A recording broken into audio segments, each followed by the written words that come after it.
Hello, in the video coming up, we will look at the safety reset option on your Chromebook.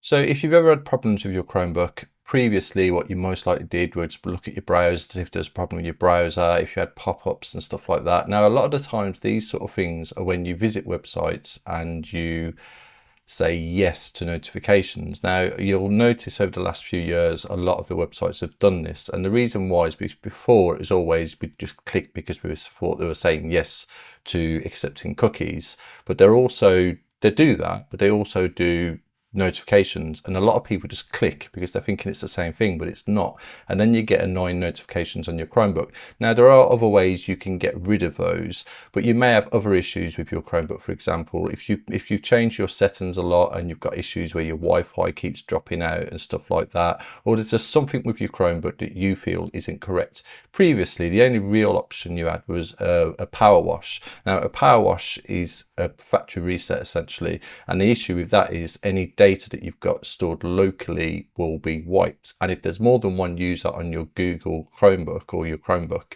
any type of Chromebook, then that will cause an issue because you'll have to speak with them all, say that you want to factory reset the Chromebook, make sure they're backed up all their data if they've got stuff in their downloads folder. Now you've got the safety reset, you don't have to worry about that because you do not have to do a power wash. So what I would suggest is if you've got problems with your Chromebook, before doing a power wash, try doing a safety reset and see if that fixes your issues. So it's really easy to do. Just go to the bottom right there, click on there, and then click on settings, and then from settings click on system preferences, and then you'll see, if you scroll down, you'll see the power wash is what we're most likely more familiar with, and underneath that you've got the safety reset. Remove unwanted pop-ups, fix network issues and more by restoring your settings to safe defaults. So just simply click on that, and then it will come up here. Safety reset can help improve unwanted pop-ups, fix network issues and address other unexpected issues. Safety reset turns off Chrome browser extensions, so it will turn off your browser extensions, and resets network, so it will reset your Wi-Fi network and other settings to safe defaults. Your default search engine will be reset, so if you change your search engine from Google, you would have to change that back as well afterwards. Your default searching will be reset, but your tabs, files, cookies and history won't be changed. So that's good because then your cookies and your history won't be changed. So it's a good way of trying to fix your Chromebook if you've got issues before doing a power wash. And then you simply just click safety reset. And then we've done a safety reset, and now it's brought you back here to your logon page. So if you just log in,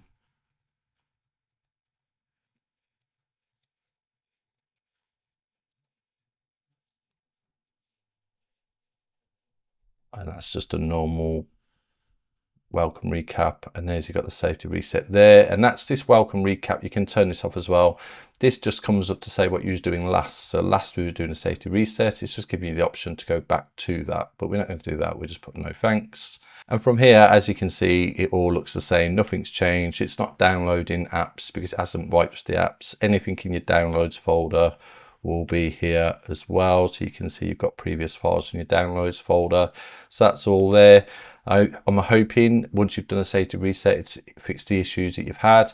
If not, then perhaps you might need to do a power wash on your Chromebook, but do bear in mind, if you do a power wash, you do need to remember that it will remove any of your files in your downloads folder. So I hope this video helped. If it did, please like below and subscribe to the channel for future videos, and thanks for watching.